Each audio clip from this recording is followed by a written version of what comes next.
Stay with the High Lord. You will be safe.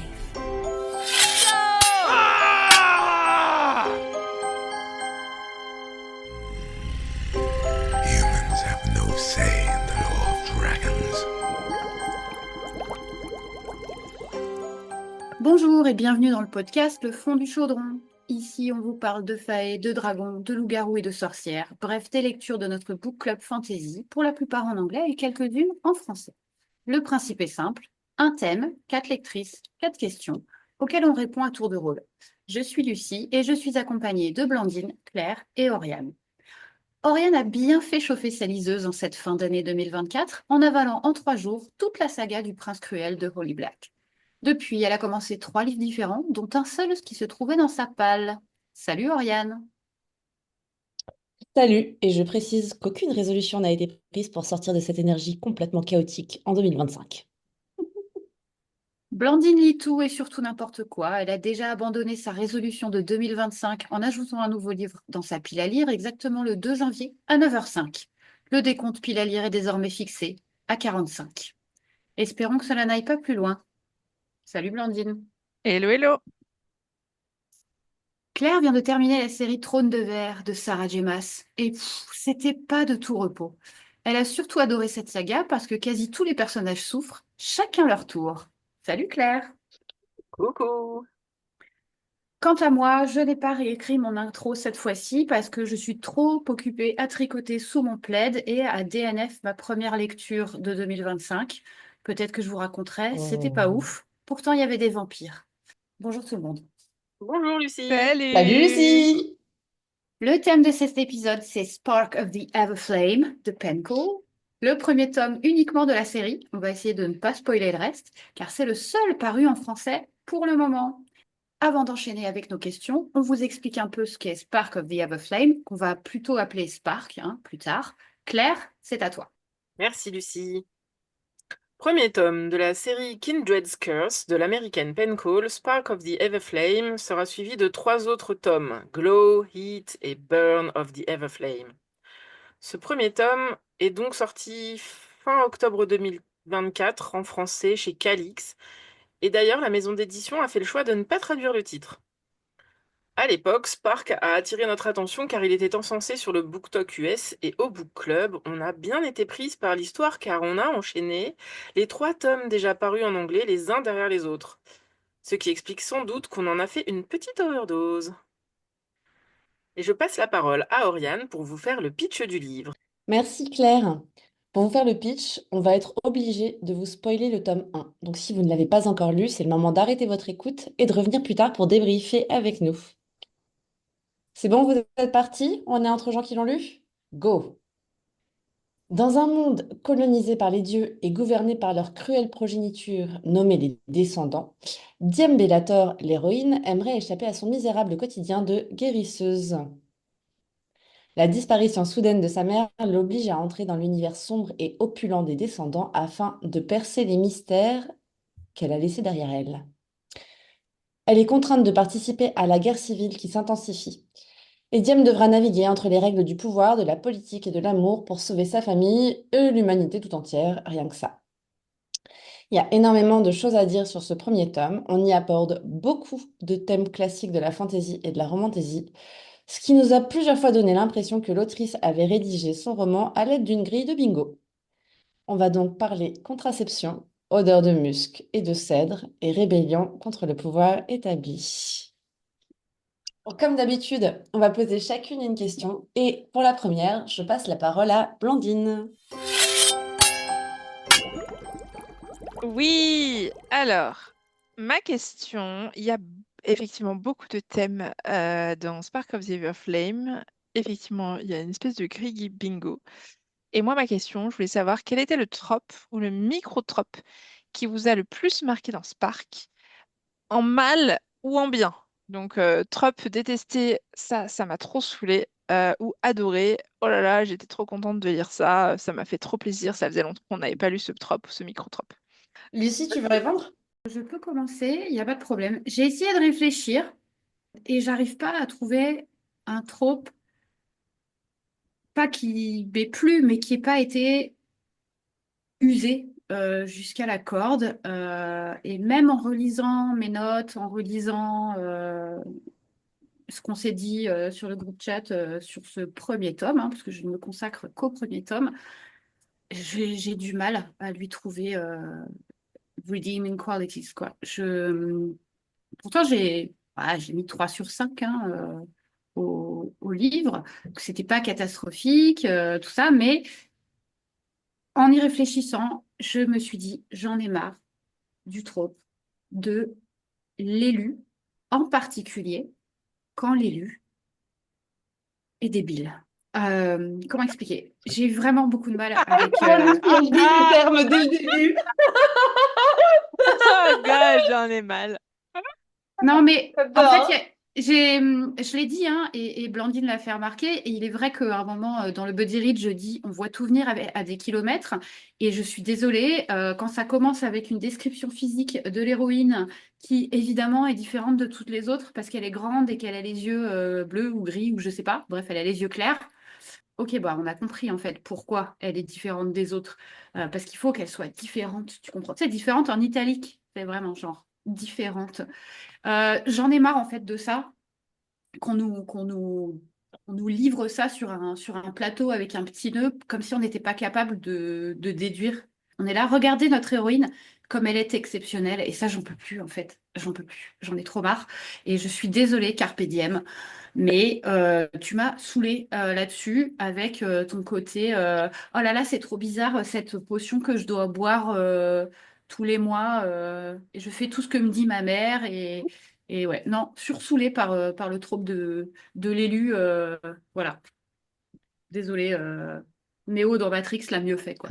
Juste un petit aparté, une élue qui s'appelle Diem Bellator, donc littéralement en latin guerrière du jour. Est-ce qu'on n'est pas sur une subtilité maximale? Ah bah là, c'est subtil comme un mur de briquettes, quoi. Je suis désolée, mais subtilité, c'est pas dans les adjectifs que j'utiliserais pour décrire Spark of the Everflame. Tout était en surface, tout était brutal et tellement évident que on se pose même pas de questions. Alors c'est sûr que c'est une lecture facile, bah, parce que tout nous est servi sur un plateau. Moi, je vais répondre à la question de Blandine. Alors moi, je crois que sur ce livre-là, je vais répondre. C'est pas tout à fait ta question, Blandine, mais moi, le moment où je me suis dit, quand même, ça pue, c'est fort parce que ça pue. Non, c'est dur, je suis dure. C'est pas ça pue, mais quand même, je, je suis pas sûre. C'est assez fort parce que c'est au moment de la carte. Et donc, la carte, si tu as l'habitude de lire des romans de fantasy, tu le sais, littéralement, c'est la première page. J'ai vu la carte, cette espèce de carte hyper simple, tu vois, cette espèce d'atoll, là, tu vois, tout rond, avec les 9 territoires qui sont autour, avec des noms tellement explicites que t'es là, genre, bon, ok. Et avec l'île au milieu, bon, enfin, vraiment, un niveau de création de monde Fisher-Price, quoi. Euh, et vraiment les noms des mondes, donc je rappelle Lumnos, Fortos, Faunos, Arboros, je les ai notés, hein. Et Ignios, Aramis. Umbros, Meros, Sophos et Montios, j'ai même pas besoin de vous rappeler ce qu'ils veulent dire, parce que genre tout est archi explicite, ok? Et puis on a fait du Phonos, tu latin en parles avec les cinquième, quoi. animaux, Fortios, c'est les grosses brutes, C'est tout Lumnos, c'est le truc de la lumière du jour, Arboros, c'est la meuf, là, l'espèce de hippie avec sa ZAD. Bon, c'est Fisher-Price dans l'approche, tu vois, c'est que genre... la meuf, C'est il pour des y a enfants. rien qui est codé. C'est construit Ouais, avec des duplos, même pas des Lego, quoi. Et ça, c'est tout in your face. Hein. c'est très in your face, exactement. Mm. C'est in your face. Enfin, le world building, il était vraiment fait en mode genre, eh bien, je prends ma truelle, je pose le truc, paf, et là, je te montre ma brique, La pam. Et briquette. vraiment, enfin, un world building d'une subtilité, t'as peur, quoi. Enfin, vraiment. Hum. Et c'est pas seulement le building du truc, c'est le world en lui-même, si tu veux, où à la fin, t'es sur un truc qui est, je trouve, d'un niveau young adult, voire plutôt jeunesse, un petit peu au-dessus. Faut qu'on me crypte un petit peu les trucs quand même. Là, je trouvais que c'était vraiment genre, eh bien, j'ai mis du bleu, du rouge et du jaune. Mm. Tu vois. Voilà, moi, C'est vrai. c'est ça, je pense que c'est ça le truc qui m'a le plus. Et je me souviens vraiment du moment où j'ai vu le truc et j'étais là, pff, oh là là. Enfin, j'ai trouvé ça tellement téléphoné, en fait. Tellement Mais je téléphoné. crois que dans le buddy read, Lucie, c'est la première remarque que tu fais aussi, c'est la carte. Ah, pourquoi? Et Alors, ah les... oui, j'ai dit, je J'avais dit, savais c'est pas qu'il y avait autant les... de mousquetaires, les... parce que C'est Porto. ça. C'est ça, je savais Qu'est-ce pas que qu'il y je avait Mais suis parce autant de drôle. parce mousquetaires. que tout finissait en O, ça, c'est vraiment drôle. Voilà. Il y a C'est vraiment drôle. Porthos. Bah, il y a Porthos, ouais. Il manque plus que Non, Athos et il n'y a Aramis pas et Porthos. bam! Mais non, il n'y a pas Porthos, il n'y a pas Porthos, attention. C'est Il y a Pornos Forthos. ou. Ouais. Ouais, je vais me faire un peu l'avocat du Voilà. diable, mais après, c'est son premier roman, je crois. Et il me J'espère. semble, Lucie, c'était toi qui nous avais dit que c'était auto-édité au début? Oui, Oui. oui. On doit lui donner ça. C'est auto-édité. Ça a été acheté, on dit, par une Mhm, maison. ouais, oui, on peut dire ça. Ça va être publié en dur, etc. Est-ce que ils vont faire des coupes? Est-ce que je sais pas. Ça a eu beaucoup de succès en fait Mm. par l'auto-édition et je me demande. Alors j'avoue, j'y connais rien. Si quelqu'un qui a travaillé dans une maison d'édition veut nous répondre, comment ça se passe dans ce cas-là quand il y a une espèce de gros succès comme ça? Comment c'est traité? Parce que alors, c'est pas mon travail ni rien, mais en tant que lectrice, moi, je trouve que ça nécessite un travail d'édition parce qu'il y a des bonnes choses. Il y a des bonnes choses, il y a des choses intéressantes. De toute façon, tout est dérivatif, donc forcément, on va avoir des choses qui sont inspirées, qui sont des répétitions, des références à d'autres choses. Évidemment, c'est tout à fait normal.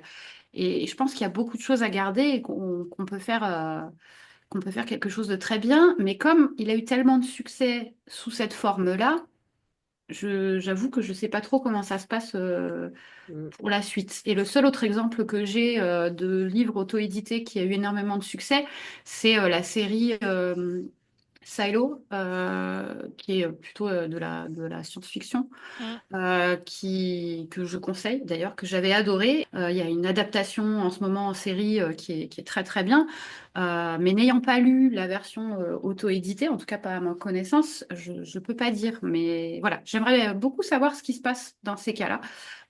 Parce que je pense qu'avec quelques coups de hache, Bah, on des aurait gros quelque coups de chose hache, de... là, quand même, hein. Oui, mais après, c'est un roman qui est assez long et ça, c'est pas un spoiler, mais les tomes d'après sont de plus en plus longs. Mm. Et je pense qu'il y a assez d'éléments pour mettre des choses de côté ou réécrire. Après, voilà, c'est effectivement de l'auto-édition. Ça a des avantages et des inconvénients et il faut aussi le prendre avec cette information-là en tête, effectivement. T'avais autre chose sur le sujet, Claire?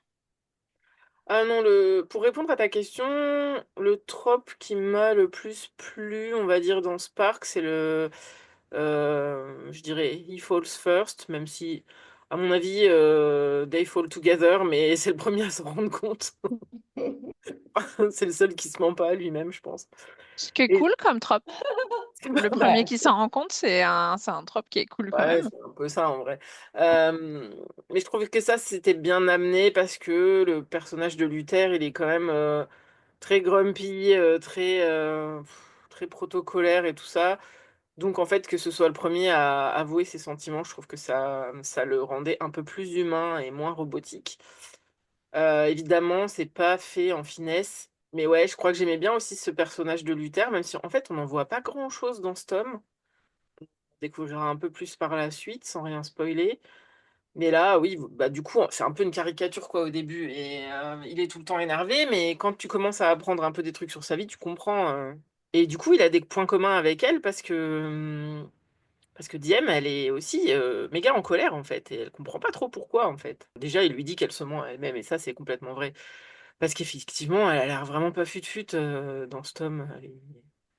Ouais, nous, on voyait tout venir à 15 kilomètres et elle est genre, quoi? Elle est pas fut-fut, mais elle est Ça, drôle. Ouais, je c'est suis vrai. d'accord qu'elle Ça, est drôle. ouais. Mhm. Et les tropes que un trope que j'ai pas de trope que j'ai pas vraiment aimé dans ce tome, mais comme je le dis à chaque fois, moi, ce que j'aime enfin, surtout dans une série c'est que tout soit bien ficelé, et là, c'est cousu de fil blanc, ça se voit. Mais fil phosphorescent qui se voit dans la nuit. Donc, voilà. C'est ça qui m'a déplu. Mais après, j'ai quand même trouvé que c'était une lecture. Enfin, je sais pas, j'en garde un bon souvenir. Et là, je l'ai un peu relu en diagonale pour faire le point pour cet épisode.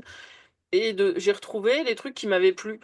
Donc, je trouve qu'on est un peu sévère. Je pense que c'est parce qu'on a le recul et qu'on a lu aussi les tomes d'après. Mais Je trouve ça se lit quand même facilement, effectivement, parce que c'est une lecture assez facile, même si toi, Blandine, tu trouves que c'est trop slow-paced et c'est quand même facile dans le sens où c'est fait avec des duplos, quoi. Et toi, Blandine, t'en as pensé quoi alors de ce trope, ces micro-tropes? Alors, moi, c'est un trope qui m'a marqué, mais ni en mal ni en bien, mais c'est juste que c'est mon nouveau bingo à moi et très très vite on atteint le point contraceptif tonique et moi j'en peux plus. Enfin, je suis obligée de faire un. Enfin, maintenant j'ai un gimmick, c'est-à-dire que quand je lis contraceptif tonique, j'ai une réaction physique, je fais des bras en l'air et tout. Enfin, vraiment c'est contraceptif tonique. Si c'est pas une contraceptif tonique, c'est une tisane. Si c'est pas une tisane, c'est autre chose. Genre, ils n'ont pas du tout, absolument pas du tout entendu parler je sais pas, l'abstinence au hasard. Genre, j'aimerais qu'un jour on me dise, ouais, on sait pas, en fait, on sait pas faire dans les mondes de fantasy la contraception. Et donc, du coup, pour pas avoir de bébé, bah, faut paniquer. Je sais pas, à quelque chose, n'importe quoi, mais il y a toujours ce truc de contraceptif tonique. Donc, voilà, c'est le trope qui m'a marqué. C'était pas en bien, c'était pas en mal. Il y a plein d'autres tropes qui m'ont marqué dans ce parc, enfin, qui m'ont marqué que Ils j'ai sont présents. noté, qui sont présents. Voilà, le côté suppression des pouvoirs à la puberté avec une poudre magique, donc les contraceptifs toniques, le triangle amoureux moisi, parce que bien évidemment, il est forcément bancal quand l'un des bouts du triangle, il est moisi. Donc voilà. C'était un peu scandale ambiance de Vandale, mais voilà, le trope. Ah, ce trèfle. Mais donc le trope, ouais, c'était le problème de la contraception. Est-ce qu'un jour on arrivera à faire ce mini-épisode Mais sur la gestion de la contraception en fantasy? on le J'aimerais tellement fera. faire ce truc parce que je pense qu'on a des recherches à faire, parce que je pense qu'il y a des choses à dire et voilà. Mais vous vous rappelez, vous, parce que j'ai relu un passage tout à l'heure où Maura donne le contraceptif tonique à Diem en prévision de son petit week-end avec Henry, et elle lui dit, Ouais. dis-lui de prendre ça. Donc c'est les mecs en fait qui le prennent dans ce Je crois que c'est les deux. En vrai, Blandine, s'il faisait de l'abstinence, toi, les histoires elles te plairaient vachement moins parce qu'il y aurait moins de spice. Moi, franchement, vu la gueule du Schmidt dans Spark of the Everflame, c'est pas grave s'il y en Bah, il a y en a pas, hein. pas. Il y en Il a n'y a Non, il y pas. pas en de a pas, Il y hein. en a, smut. non, il y en a Non, il n'y en qu'un. a Non, il pas. y en a pas. Je l'ai lu quand même, mais bon, il m'a fallu 9 jours. Et toi, Claire, c'est quoi ta question? Alors moi, je me suis surtout intéressée au personnage principal et du coup, si vous deviez donner une note sur 10 à Diem pour ce premier tome, vous lui donneriez combien? Blandine, toi, tu vas lui donner 0,2. Non, je suis pas d'accord. C'est faux. Une des choses que j'ai notées, alors j'ai noté pas grand-chose hein, sur Diem, donc c'est un peu biais. J'ai écrit, s'il vous plaît, Carpe Diem est drôle. Ce premier tome, en vrai, elle est agaçante sur plein, plein de sujets, effectivement. Elle voit pas les trucs arriver à 10 kilomètres. Je pense que c'est plus un problème de autrice que de personnage en lui-même. Et, euh, et je trouve ça dommage, en fait, parce que ça lui fait pas honneur. Je pense qu'elle avait tout plein de bonnes bases pour devenir vraiment un personnage badass à la Aileen, mais vraiment, genre, elle avait, au-delà de l'aspect physique, etc., elle avait vraiment plein de choses qui pouvaient en faire, en termes de caractère, quelqu'un qui donnait, en fait, l'humour, la répartie. Le background, elle n'est pas non plus une orpheline abandonnée. Elle avait une mère qui prenait soin d'elle. Elle a toute une stabilité derrière elle qui fait que voilà, je trouve qu'elle a une assurance en elle qui est très intéressante. Elle répond à Luther Corbois, donc qui est le prince descendant de là. Alors que si elle lui répond, elle pourrait tout à fait perdre sa vie.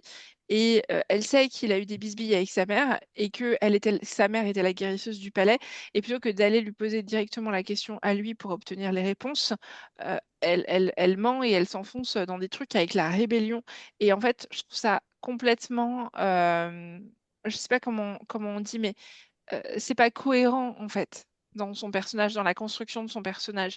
Et du coup, est-ce que vraiment le problème c'est le personnage ou est-ce que c'est l'autrice qu'on a fait un truc qui est complètement, absolument incohérent. Tu peux pas construire cette image de personnage hyper fort, hyper drôle, hyper malin, parce que bah, si t'es drôle et que t'as de la répartie, c'est qu'à la base, normalement, t'es quand même un minimum malin.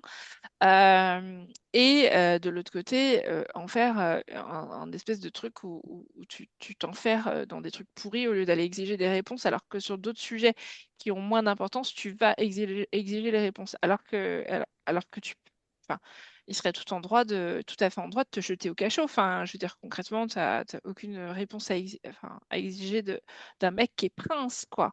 Et pourtant, elle y va, elle exige des réponses de lui, mais pas sur les bons sujets. Du coup, moi, ça me pose un peu un cas de conscience vis-à-vis de ce personnage. euh, parce que je pense qu'il aurait pu être mieux fait, mieux écrit, que c'est hyper dommage qu'il ait été autant maltraité. Et je pense qu'il pouvait très bien, le personnage de Diem, avoir une vraie substance qu'il n'a pas eu à cause de l'écriture de l'autrice. Et du coup, la note, c'est compliqué pour moi de dire, mais quand même 6 sur 10. Ok. Et toi, Oriane? Je trouve que c'est pas facile de répondre à cette question, mais je vais aussi l'attribuer au fait que, tel Dory, j'ai des souvenirs limités de cette lecture. Ah, mais Lucie va se Euh, battre avec toi, octogone avec Lucie. non, nous faisons partie du même club. C'est un club inclusif. Vous êtes les bienvenus. À tout moment, rejoignez-nous. Nous sommes heureuses. Nous pouvons relire les livres que nous avons déjà lus comme si nous ne les avions jamais lus. Moi, je me souviens que Diem, elle m'a quand même plutôt saoulée, mais j'ai l'impression que c'est un truc un peu lambda de la fantaisie d'écrire des héroïnes qui sont un peu reloues, parce qu'en fait, on a aussi besoin qu'elles aient un arc, et donc, tu vois, c'est une façon aussi de les rendre attachantes, attachantes. Voilà. Vous avez l'idée, quoi. En vrai, je crois que je suis assez d'accord avec le constat de Blandine qu'elle n'a pas été écrite de manière extrêmement cohérente.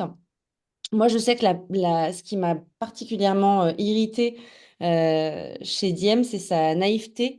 Et je pense que c'est parce qu'elle n'est pas cohérente, cette naïveté, avec l'histoire du personnage. Je sais que dans le Body Read, je vous ai écrit à un moment, peut-être pas sur ce tome-là, oh là là c'est Naïve Girl à Naïve Land.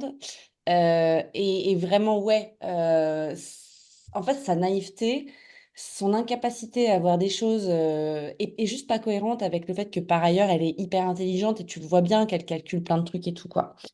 Et après, Blandine en a déjà parlé, mais moi j'ai aussi eu du mal avec le côté oh là là, une héroïne qui a elle a les cheveux blancs, non? Un truc comme ça. Elle a les cheveux blancs. Elle a les yeux clairs et les cheveux clairs aussi. Mm. Ah oui, peut-être, je me souviens Bah, elle plus. se distingue physiquement du reste Exactement. des gens. Et encore une fois, c'est une grosse flèche pour te montrer, pour te dire, ah, fais attention à ça. Regarde, elle Oui, est oui, oui, oui. différente. Oh, putain, bon, quoi. Complètement. Complètement. Et pour terminer, ce qui m'a aussi saoulée, c'était que, oh là là, encore une guérisseuse, quoi. Une guérisseuse, quoi. Genre, comme si on faisait pas déjà assez de care. Les meufs en général. Enfin, je trouve qu'en fait, le pouvoir de guérisseuse, c'est vraiment. C'est pareil, c'est un peu éculé, quoi. On l'a beaucoup, beaucoup lu, quoi. Bah, de toute façon, c'est soit des Euh, guérisseuses, soit des guerrières, entre les deux points de justice, hein. Non, mais c'est pas parce que ça existe que ça, et que ça a déjà été utilisé il faut pas le faire. Mais dans ce tome-là, je crois que l'accumulation de tropes fait qu'au mm. bout d'un moment, on sature et que voilà. Ouais, ouais. Et puis, tu vois, autant j'adore les meufs en colère. Moi-même, je considère que j'ai une grosse Aileen Galatinius énergie, qui est peut-être une main character énergie, on peut discuter. Euh, mais les Hungarishus de Diem Bellator, je pense que c'est pareil. J'ai eu un peu de mal à. Je crois qu'en fait, Blandine a raison au fond, c'est qu'elle est construite un peu bancalement comme personnage principal, quoi. Et du coup, ta note? Ah, mais moi, je vais être sévère. Moi, je pense que je lui mets 3 ou 4 sur 10. Et toi, Lucie? Alors, bah, moi, je l'ai déjà bien descendu tout à l'heure.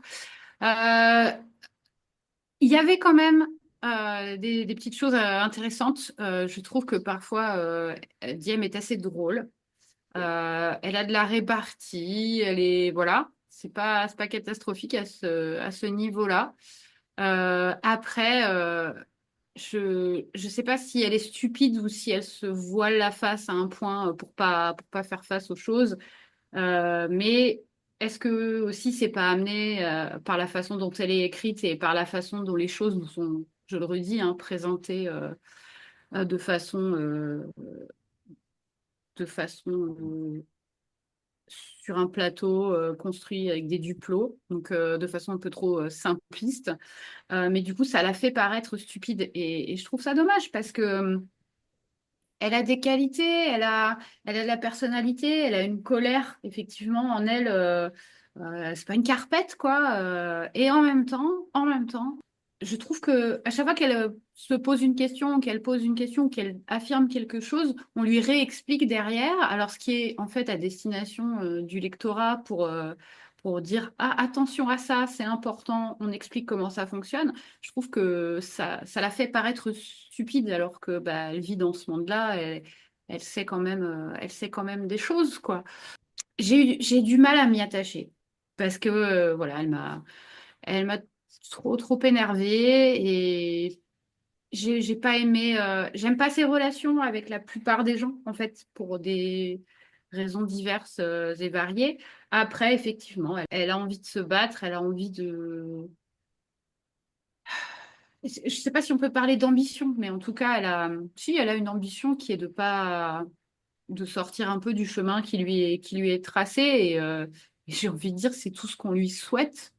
Elle est mal entourée et ça se reflète sur elle. Et du coup, j'ai vraiment du mal à l'apprécier et je ne peux pas lui mettre une bonne note. Elle est, elle est elle est écrite de façon trop évidente pour moi. Elle est trop simpliste et du coup, je suis là, mais non, c'est pas possible. Meuf, arrête, fais quelque chose, quoi. Donc, ouais, moi, je pars sur vraiment du 3 sur 10, hein. Ouh. Oh là là, est-ce que Claire va remonter la moyenne? Mais le Oui, suspense est ouvert. la moyenne. Mais oui, moi Et je Claire, suis on sent qu'elle a gentille. envie de sauver Diem. Ouais, moi je Vas-y. veux sauver Diem. Alors, hmm, je suis un peu d'accord avec tout ce que vous avez dit, mais je lui trouve des excuses. Enfin, je relis des points à la place de l'autrice.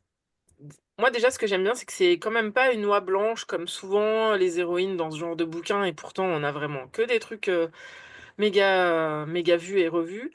Mais au moins, elle n'est pas toute innocente, voilà, elle voit, déjà, elle est en contact avec vraiment les bas-fonds de la société, donc, et elle les soigne et elle voit un peu ce que le petit peuple vit, donc ça expliquerait aussi pourquoi elle est tellement en colère. Je pense, bon, il y a d'autres raisons à sa colère qu'elle-même ne comprend pas et qu'elle attribue à l'injustice du monde dans lequel elle vit, donc très bien. Pour moi, ça tient un peu la route. Après, c'est sûr qu'en faisant peut-être un peu plus d'introspection, elle comprendrait peut-être un peu mieux ce qui lui arrive. Après, elle fait partie un peu des privilégiés du petit peuple quand même. Donc, c'est expliqué. Sa mère, elle est soigneuse. Elle a pas fait de choix trop dans sa vie non plus. Parce qu'elle est soigneuse comme sa mère, parce que sa mère lui a tout appris dès son plus jeune âge. Son frère, il est super intelligent, donc lui, il va à l'école. Sa famille est en situation de pouvoir le faire aller à l'école parce que sa mère a conclu des marchés, voilà, pour qu'il puisse continuer sa scolarité. Leur père, c'était un militaire, donc il lui apprend à se battre, et puis c'est un peu le bonhomme de l'histoire. Mais je trouve qu'elle a une famille plutôt enfin, saine. Alors bien sûr qu'après on apprend des trucs, c'est un peu... C'est pas tout rose non plus, mais elle a des parents aimants qui l'ont guidée, donc il n'y a pas trop de raison de faire fausse route. Et même son petit amoureux, là, Henry, dont on parlera un peu plus tard, elle a pas non plus choisi. Genre, c'était le petit voisin, ils se connaissent depuis qu'ils sont tout petits, en fait. Voilà. Enfin, je sais pas, c'était hyper évident. Donc, en fait, là, elle arrive un peu à un moment de sa vie. Et je pensais vraiment que Blandine allait nous refaire un point. On a 22 ans, on est des bébés. Mais non, même pas. Donc, je vais le faire à sa place. J'ai été soignée. On m'a soignée à force de me disputer. J'ai été soignée. Et là, elle arrive à un moment de sa vie où peut-être qu'elle a envie de shooter dans la fourmilière, quoi. Enfin, donc, en fait, Ouais, peut-être que je veux bien lui trouver des excuses pour pas voir tout ce qui est vraiment hyper évident et qu'elle veut pas voir, quoi. Mais elle est drôle, donc ça, pour moi, ça fait beaucoup de points. Elle est quand même intelligente, même si là, elle le montre pas trop, donc elle gagne aussi un peu des points. Donc je remonte un peu sa moyenne et je lui donne 6,5 sur 10. Oui, alors ça remonte pas sa moyenne de ouf, hein, quand même, hein. Oh. Ok, donc pas une super moyenne pour notre pauvre petite Diem. 4,25. Ouais, 4,25. Ah, merci, Lucie. D'ailleurs, Lucie, je rebondis sur toi. Est-ce que tu veux nous poser ta question?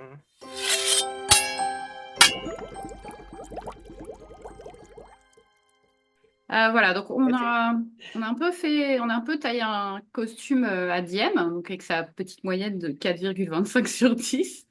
Mais moi, je dois dire que bah, Diem, c'est pas la pire. Et pour moi, une des faiblesses de ce tome, c'est vraiment l'absence d'épaisseur des personnages secondaires.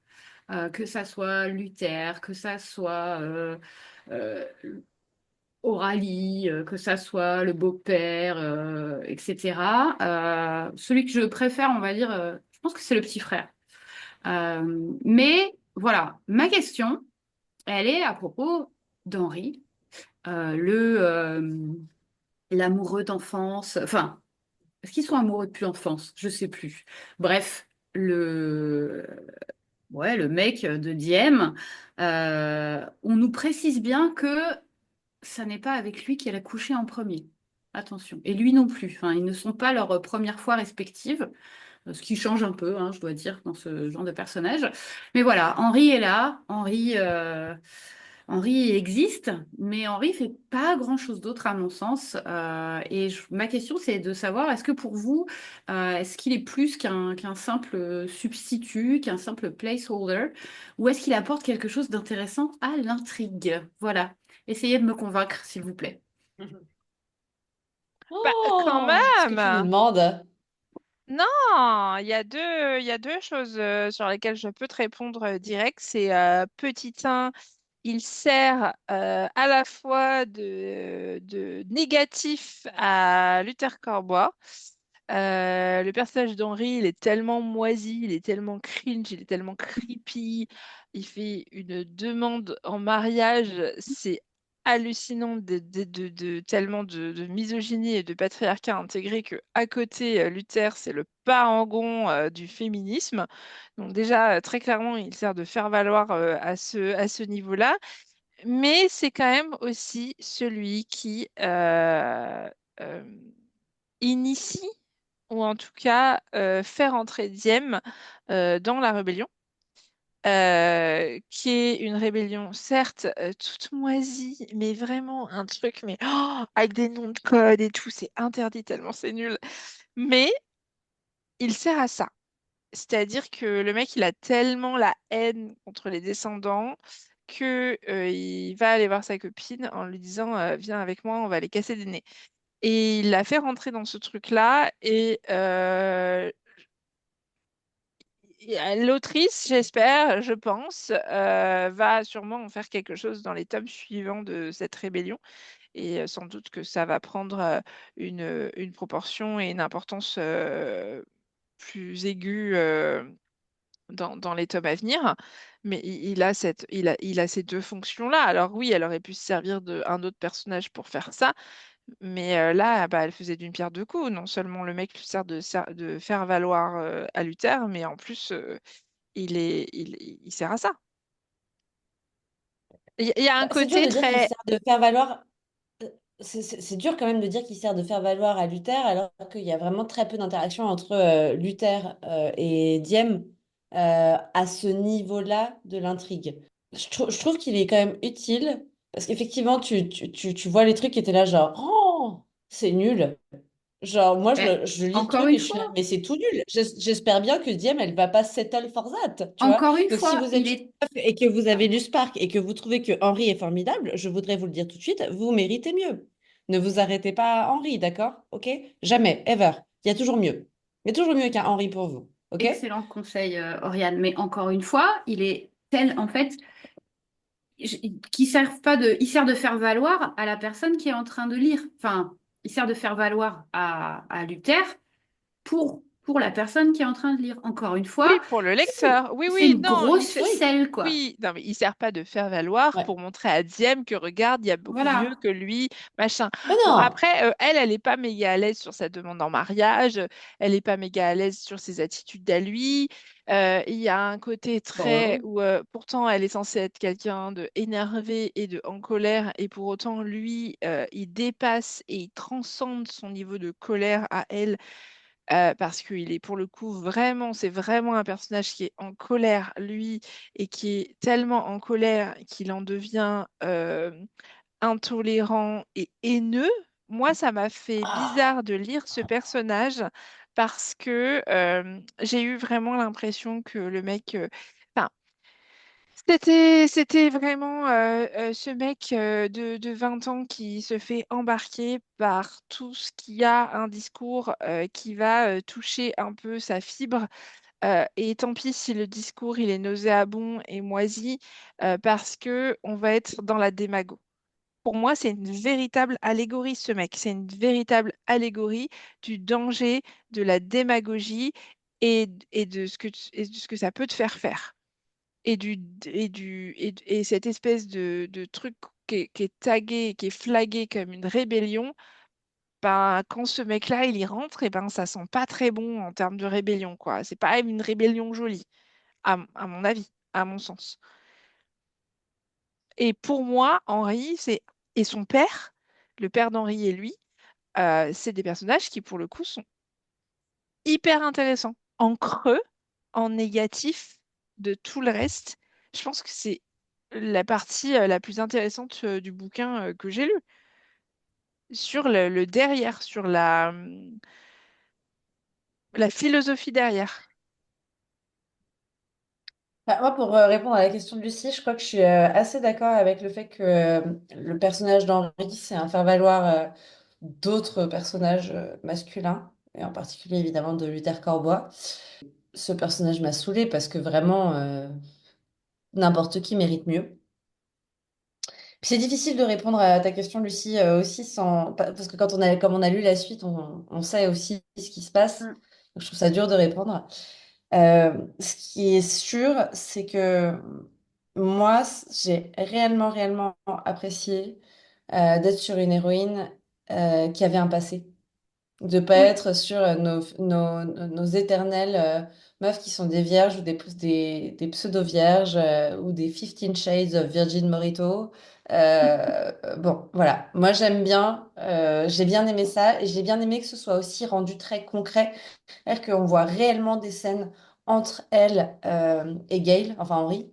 Euh, je crois qu'on a tous déterminé que Henry était un Gale en puissance et c'est arrivé très vite. Donc Gale, référence à Hunger Games, c'est-à-dire le pire triangle amoureux de toute l'histoire de la littérature, je pense. Parce que Alors vraiment, que à moi, aucun j'ai moment on peut pas se cette rêve comprendre. parce que j'ai pas lu Hunger Games et donc vraiment j'ai écrit. Blandine, t'as pas lu Hunger Games, tu sais c'est quoi tu sais ce que c'est la remédiation. Jurisprudence Twilight, tu sais ce qui va se passer. Jurisprudence Twilight. Et je tiens à dire que, comme le nouveau tome de Hunger Games sort en mars, on peut très bien se faire une petite. Moi, je me refais une lecture quand vous voulez, hein. Il y en a Ah non, non, quatre. Ah, non, non, j'adore ma Hunger pile Games, à lire est j'adore en Hunger Games. embargo. Ma pile à lire est en embargo, c'est fichu. Je te les amène. Je te les amène. T'as pas besoin de les On va la acheter. Euh, radier. On va la et- radier.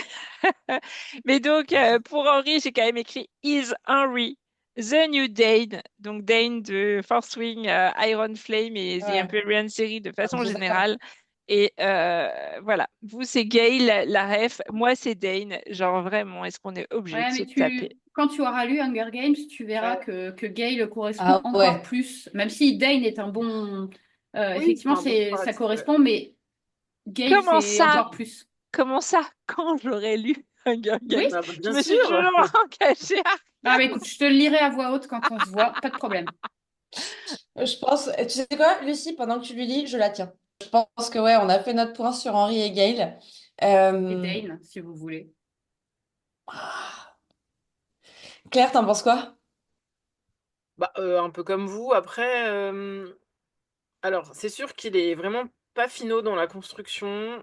Avant d'être un faire-valoir pour d'autres personnages masculins, je trouve que il la tire un peu de son innocence, enfin, et de sa naïveté, entre guillemets. Alors, pas assez, c'est sûr.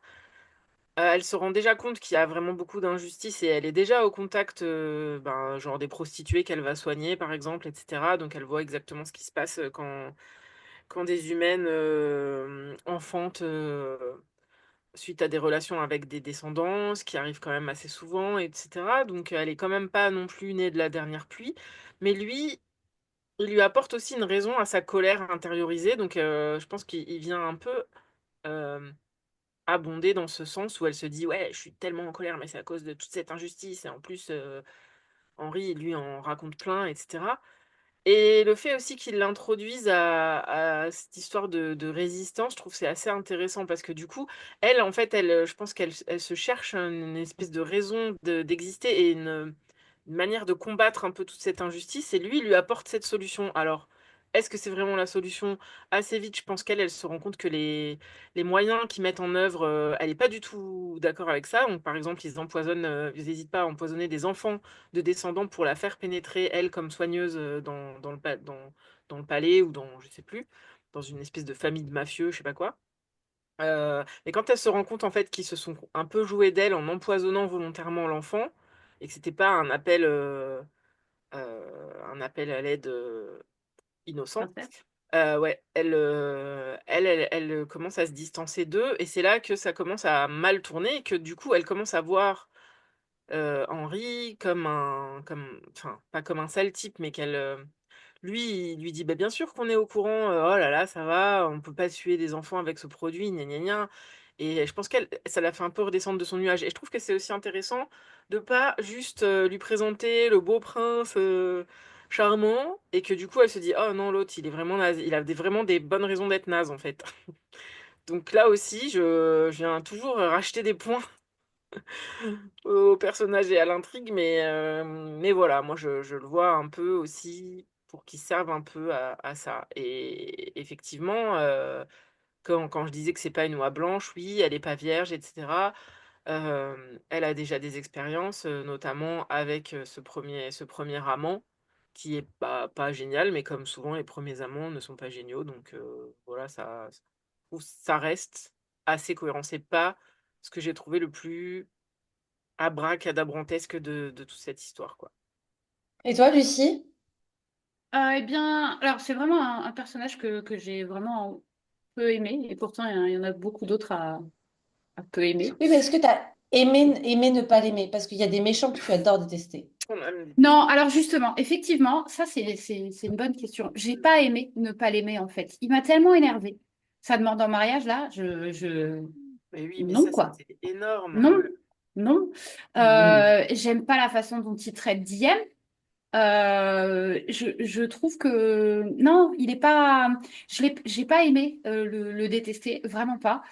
J'ai trouvé qu'il ne servait que d'outil à toute autre chose à chaque fois, donc il a aucune épaisseur. Après, effectivement, ce que vous m'avez dit est assez, voilà, ça me permet de nuancer, on va dire. C'est vrai que c'est celui qui permet à Diem d'intégrer la résistance, la rébellion. Certes, pourquoi pas. Mais je sais pas. Effectivement, je pense que c'est le fait qu'il me rappelle tellement Gale de Hunger Games, qui est un personnage que lui, j'adore détester parce que je trouve qu'il a bien plus de. D'ailleurs, je le déteste pas exactement, mais il a bien plus de substance et d'épaisseur pour moi. C'est pas comme Dane que j'adore détester et j'ai envie qu'il crève et j'espère qu'il va tomber de son dragon. Mais de façon bête, Oh évidemment, hein. non! Non! This Moi, je veux Dane. l'arc de rédemption de Dane. Ouais, je sais pas. Il faudra me convaincre aussi. Non, mais voilà, je Oui. pense que Dane qui se fait cramer par un dragon, ce serait assez jouissif comme type de barbecue. Mais Oh non! ah non, ouais. Mais voilà, c'est pas. Ça reste un personnage dont j'ai envie de lire des choses supplémentaires. S'il y a un arc de rédemption, il y a un arc de rédemption. Pourquoi pas? C'est pas un personnage que j'ai envie de voir disparaître et franchement, je trouve parce que je pense que sa disparition enfin, ne causerait absolument rien de négatif et on s'en rendrait même pas compte en fait. J'ai envie de dire, meuf, passe à autre chose et et lâche ce mec qui est vraiment insupportable et qui a absolument pas compris qui tu étais. En fait, Mais c'est ça oui, surtout, c'est que il est, il a pas compris, il a pas lui-même pas compris, alors qu'il se place en je sais tout, je sais mieux que toi, comme font la plupart des personnages avec ouais, Diem, ouais. et en fait, il a pas compris qui elle était. Moi, je suis Et tellement d'accord avec ce que tu dis, alors que Gail, par exemple, Gail, il connaît vraiment Katniss. oui. Et la relation entre Gail et Katniss, elle existe, elle est Mm, réelle, et il y a mm, des choses vraiment belles dedans aussi. Et je trouve que c'est ça que Penn elle a échoué à créer. C'est une relation convaincante entre Henry et Diem, ce qui fait qu'à chaque fois qu'Henry ouvre sa bouche, tu as envie de crier à Diem, mais qu'est-ce que tu fous avec lui? mais c'est ça, parce que tu Va-t'en, comprends pas meuf. 100% pourquoi. d'accord. Tu comprends pas pourquoi elle entend pas la même chose que ce qu'on lit. Après, voilà, c'est le côté ami d'enfance, on se voile la face. Oui, il y a Mais ça aussi quand il même. a. Genre, je pense qu'il fait encore partie, elle se raccroche à une partie de sa vie à elle Mhm. qu'elle pense avoir perdue ou bientôt perdue. Et donc, du coup, elle se voile la face et elle fait comme exprès, pas exprès, mais elle le voit pas parce qu'elle se met des œillères, quoi. Ah, mais Je trouve totalement. que Ah tout est bien bah, pour résumé moi, quand tu as c'est... dit. Attendez, vas-y, En Claire. fait, je trouve que tout est bien résumé, Lucie, quand tu as dit il voit pas qui elle est, mais elle-même, elle sait pas qui elle est, en fait. Mm. Donc, à ce compte-là, ça peut Bien pas marcher. sûr, mais justement, Exactement. est-ce que les personnages secondaires sont pas là pour lui apporter des pistes, pour lui apporter des indices pour qu'elle elle évolue, comme ce qui va lui arriver doit le faire, et les personnages qu'elle va rencontrer ou qu'elle connaît déjà, ou ce qui arrive aux autres personnages, la disparition de sa mère, etc. C'est là qu'elle doit se chercher et éventuellement se trouver. Et lui, il ne fait que la retenir. C'est vraiment un boulet, en fait. Non, je suis Et pas d'accord. Il lui montre, mais en négatif. En fait, Ouais, finalement, il lui montre ce qu'elle ne veut pas. elle ne veut pas, ouais, c'est ça, en fait. C'est vraiment du Mhm. négatif. Elle lui montre ce qu'elle veut pas. Elle se finit par commencer par se rendre compte que bah, en fait, c'est pas ça que je veux, c'est pas ce mec moisi que je veux, c'est pas cette attitude-là que je veux, c'est pas cette justification-là que je veux, c'est pas tout ça que je veux. Et donc, du coup, il sert à ça quand même. Il sert à ce qu'elle apprenne à se connaître et à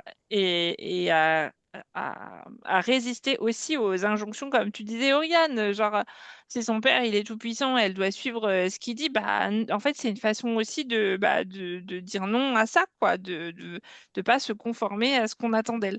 Et il sert à ça, il sert à ce que petit à petit son attitude à lui soit tellement exécrable qu'elle ouvre les yeux sur ce qu'elle veut et ce qu'elle ne veut pas et qu'elle apprenne à se connaître.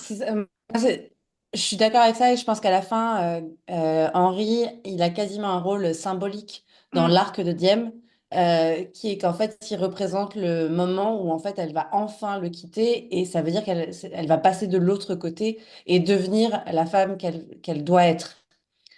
Pour moi, il a cette portée-là, ce personnage. Mais du coup, c'est vrai qu'il est border placeholder par ses aspects. Il est vraiment un outil au service de la narration, mais encore une fois, c'est un peu le reproche qu'on fait en général à Spark of the Everflame et probablement qu'on pourra étendre aux autres tomes de la série si jamais on les traite. C'est que c'est un roman qui est trop évident dans sa construction, dans son intrigue, dans plein de choses. Et la relation avec Henry fait pas du tout exception à ça. Elle est elle aussi trop évidente. Ah, mais bien sûr, À cet égard. évidemment. Est-ce qu'on a toutes répondu? Ouais. Et du coup, c'est à À toi, la- Oriane, vas-y.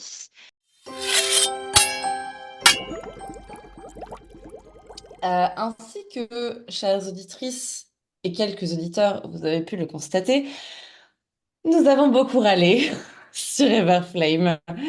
Mais en même temps, je pense qu'on est obligé de reconnaître que on a toutes lu toute la saga et relativement rapidement. Et donc la question que j'ai envie de vous poser, c'est pourquoi? Est-ce que c'est uniquement parce que c'était un buddy read et qu'on sait qu'on adore les buddy read parce que c'est très drôle de commenter entre nous ce qu'on lit? Ou est-ce que finalement, vous l'auriez pas un petit peu plus aimé que ce que vous voulez bien le reconnaître? Et je pose la question en premier à Blandine. Ouais, ben encore une fois, c'est relatif, la rapidité et la vitesse. Je te l'ai dit tout à l'heure on en a parlé déjà, hein, mais Moi, pour le premier tome, j'ai mis 9 jours. Je sais pas si vous vous rendez compte, mais pour moi, c'est un enfer. Normalement, en 9 jours, je lis entre 2 et 3 Un livres. rythme tout à fait normal pour un être humain normalement constitué. Écoutez, je ne sors pas, je ne regarde pas la télé, je ne regarde pas Netflix, je ne joue pas à des jeux vidéo, je tricote de façon très très occasionnelle, je file une seule fois par mois. Mon hobby, c'est la lecture. Donc normalement, Et je le redis, si vous lisez un livre de 600 pages en 9 jours, vous êtes juste normaux, tout va très bien. Tout oui, va tout très va très bien. bien. Évidemment, tout va bien. Mais bon, moi, 9 jours, c'était trop. Et donc, aucun DNF n'est à déplorer, mais oui, parce que on avait peut-être que ça à foutre en février 2024, c'était l'hiver, qu'est-ce que tu veux que je te dise? Moi, je l'ai fini, le dernier tome, juste avant le début de ma prépa du 10 km. Donc écoute, c'est sans doute pour ça. Je pense qu'il y a une grosse partie du fait que c'était un buddy read et que du coup, ça nous a porté. Et il y a un autre aspect dont il faut tenir compte. Et pour le coup, c'est Claire qui m'a inspiré cette réponse. À un moment donné, dans le groupe chat, elle a dit la fin rattrape les 2 tiers du bouquin. Et je pense vraiment que le fait que quasiment chacun des bouquins se termine par un espèce de montée crescendo et puis à la fin cliffhanger fait que bah, du coup tu as envie de lire le suivant et c'est vraiment ce qui s'est passé pour moi sur la fin du tome 1 et je pense que aussi sur la fin du tome 2 c'est que bah, le tiers restant du bouquin alors que j'ai passé les 3 quarts à me dire mais je m'ennuie, mais c'est slow pace, mais quand est-ce que ça va avancer? Mais mon Dieu, quelle horreur, achevez-moi. Et ben, le dernier quart, bah, je sais monter crescendo. L'auteur, elle doit avoir vraiment un truc en mode, je sais pas, elle a pris des enfêtes à ce moment-là pour l'écrire, où elle s'est dit, vite, vite, je vais les perdre, il faut que je fasse ça. Mais du coup, bah oui, la fin a tout rattrapé. Oui, ça te donne envie de lire le deuxième. Tu commences à lire le deuxième, tu dis, ah purée, qu'est-ce que je me suis fait avoir? Mais t'avances Réel. et C'est puis tellement t'arrives à la réel. fin du deuxième et puis tu repars sur la même moulinette et tu fais mais vraiment je suis stupide mais oui je vais lire le troisième et à la fin du troisième tu fais ouais bah heureusement qu'ils annoncent le tome 4 pour 2026 parce que je vais avoir le temps de me remettre. Donc voilà, il y a double réponse pour moi. Il y a le côté buddy read, c'était très drôle de voir vos commentaires. Et il y a le côté, bah, quand on finit par un truc pareil, par un cliffhanger pareil, et bah, ou c'est pas forcément un cliffhanger, mais par une montée de tension pareil, bah, tu as envie de lire la suite et voilà. Et je vais passer la main à Lucie parce que j'ai trop envie de savoir sa réponse sur ce sujet. Genre, pourquoi t'as pas DNF, meuf, vu que t'as tellement détesté le 1? Mais non, mais Buddy Reed, j'ai pas DNF parce que je voulais pas vous laisser toute Ah. seule. Mais clairement, ma pensée principale, c'était laissez-moi là, je vais vous ralentir. J'ai regardé, hein, donc ouais, un sacré paquet de nombre de pages lues en moins d'un mois. Hein, j'ai regardé pour ma part entre le 11 février et le 5 mars. Ah, bah merci, j'ai les mêmes dates. Tome 1, début 11 février, tome 3, fin 4 mars. Voilà, donc Mais vous vous rendez compte que ça fait 2000 pages en même pas 3 semaines? pourquoi est-ce que j'ai pas lâché? Clairement, le Buddy Read, les commentaires, je les ai relus. Fair enough. Je pleure de rire. Je sais même pas à quoi ça fait référence parfois. Et puis, pourquoi j'ai pas arrêté? Il y a un personnage secondaire qui arrive plus tard dans la série, qui lui avait bien plus de substance, bien plus Enfin, voilà. Je suis là pour lui. Voilà. Est-ce que c'est le ressort comique de la série? Totalement. Ah, ok, Bien d'accord, sûr, je vois. bien sûr. Ouais, Lucie, elle est là pour c'est tous les ressorts comiques. toujours. Elle est Il y le a ressort comique. voilà. S'il y a un ressort comique, je suis là pour lui, pour elle. Je Son peux pas love vous interest, c'est l'empêcher. le ressort comique. Ouais, Totalement. ouais. Et quand c'est pas le ressort comique, c'est l'épée du ressort comique, hein, comme on a pu voir dans d'autres séries. Voilà. Il faut Donc qu'elle ait un prénom chelou. voilà, ou une plante. Enfin, moi Ouais. Non, mais le ressort comique en général, ça me fait craquer. Et ouais, forcément, c'est grâce à vous que je suis toujours là. Quand sortira Bird of the Everflame, Burn. bah, oui, je vais bien le dire comme ça, vu qu'on a dit que c'était Blue Balls On l'a écrit. et tout ça. S'il n'y a pas de Buddy Read, je le lirai pas, sachez-le. Donc voilà, quand on aura Non, une mais on date de sera là, sortie. Et, t'inquiète, hein. Non, Mm. mais clairement, hein, c'est vous qui m'avez fait tenir. Et sans vous, On dirait moi j'aurais avec Twilight. C'est DNF, vous qui mais m'avez fait putain, tenir. c'est 10% du hyper beau. deuxième, je pense. 10% du Franchement, deuxième, c'est j'aurais hyper arrêté. beau. Moi, je trouve que c'est un message d'amour incroyable pour 2025. Je Je valide. crois que Lucie a répondu à la question, donc on sait maintenant qu'elle a lu tout Everflame, c'est-à-dire quand même 2000 pages uniquement pour nos beaux yeux, ce qui personnellement m'émeut beaucoup. Claire, est-ce que tu veux répondre à la question? Bah, je ne vais pas casser cet élan d'amitié. Et évidemment, le Buddy Read a beaucoup joué. Surtout, j'ai relu tous nos commentaires aussi pour préparer cet épisode et j'ai de nouveau bien ri. Mais j'avoue que vraiment, bah, comme je l'ai dit dans le Buddy Read, donc les derniers tiers rattrapent tout le reste. Parce que j'ai vraiment aimé enfin, ouais, le début de romance entre Luther et Diem. Moi, j'ai adoré la scène où ils s'embrassent. C'est la seule où j'ai Ah, mis c'était pas mal. un petit marque-page sur mon Kindle. Ouais, je trouve que ça, c'était bien écrit, c'était vraiment chouette. Donc voilà, moi, du coup, je voulais savoir ce qui allait se passer après. C'est pour ça que j'ai enchaîné après. Et puis aussi pour vos commentaires, parce que franchement, on rigole trop, quoi. Donc Mhm. pareil, Ah, je suis d'accord. je lirai Burn of the Everflame pour le Buddy Read, parce que... Et attendez, moi j'avais un truc sympa à dire. J'avais un truc sympa à dire. Oui, Oriane, dis-nous. Ouais, je vais quand même le dire. Évidemment, je pense que je l'aurais pas lu de la même manière si je l'avais pas lu en buddy read avec vous, notamment parce que ainsi que Blandine me l'a fait fact-checker tout à l'heure, je l'ai commencé après vous et je crois que c'est même mon premier buddy read avec vous puisque je suis la dernière intégrée de ce book club. Donc, je crois que c'était mon tout premier buddy read avec vous. Et la seule raison pour laquelle j'ai pas commencé Spark of the Everflame en même temps que vous, c'est que j'étais occupée à terminer Iron Flame.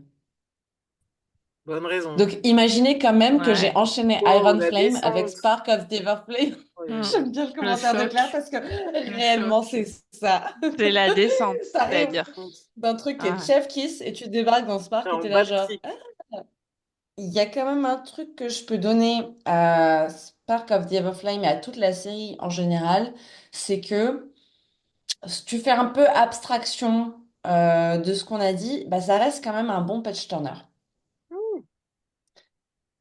Je trouve que Non, c'est un bon page turner. non, il est hyper slow pace. Je À quel moment c'est un bon page turner? Non, parce que même Et moi, je bah l'ai parce qu'en trouvé fait, tu peux relativement... sauter des paragraphes entiers et tu perds pas de fil de l'intrigue. C'est ça ta Voilà définition de pourquoi c'est un page bon page turner? turner. J'ai pas dit que c'était ma définition de page turner, je dis juste que si tu sautes des paragraphes, t'es pas perdu non plus. C'est Donc clair. tu peux avancer en étant assez confort avec ton pacte de lecteur, tu vois. Enfin, je suis d'accord qu'il y a des trucs qui sont un peu slow pace, je suis d'accord il y a des moments où on se perd un peu dans les émotions de Diem et dans ses... Enfin, ouais, vraiment, j'ai pas de problème avec ça. Mais en fait, il y a quand même un truc un peu addictif de... j'avais un peu envie d'avoir la suite quand même. Mais pas que sur le dernier tiers. Moi, ça a commencé avant le dernier tiers, ok, j'admets. Et c'est pour ça que je pourrais lire Burn of the Everflame. Burn. Alors, je le lirai avec d'autant plus de joie qu'on fera un buddy read. Mais même si vous le faites pas, je pense que je serais capable de le lire juste pour clore ce truc-là, Ah tu oui, vois. pareil. Mais je suis complètement d'accord avec ça par contre. Tu vois, ma conclusion sur Spark, c'est que ça reste une lecture ok, juste, elle mérite pas d'être en haut de votre palle. Ouais. Ça méritait pas la hype. Non, ça méritait pas tout à fait la hype, mais après c'est quand même une grosse saga. Si t'aimes te plonger dans des univers, tu vois, genre vraiment partir en mode genre, allez, là je me mets en apnée, et ben quand même, tu vois, c'est une vraie grosse saga quoi. Voilà, moi je trouve que Everflame c'est une saga qui délivre si ton délire c'est vraiment la fantasy romantasy. Ben vraiment, on est dans tous les codes du genre, jusqu'au point de les poncer jusqu'à la race, hein. Donc voilà. Mais vraiment ça délivre dans le délire quoi. Maintenant qu'on a répondu à toutes les questions, l'heure est venue de vous dire à dans 15 jours pour une nouvelle bulle du chaudron. En attendant, vous pouvez nous retrouver sur toutes les plateformes d'écoute de podcasts, Spotify, Deezer, Apple Podcasts, etc. D'ailleurs, si cet épisode vous a plu, n'hésitez pas à nous laisser une évaluation sous forme d'étoiles, cela nous aide beaucoup. Si vous souhaitez réagir, vous pouvez nous retrouver sur Instagram, suivez le compte Le Fond du Chaudron tout attaché Et bien sûr, si vous connaissez quelqu'un qui a adoré ou détesté Spark of the Everflame, faites-lui découvrir cet épisode. Prenez soin de vous, n'oubliez pas de lire les livres qui se trouvent déjà dans votre pile à lire et à bientôt!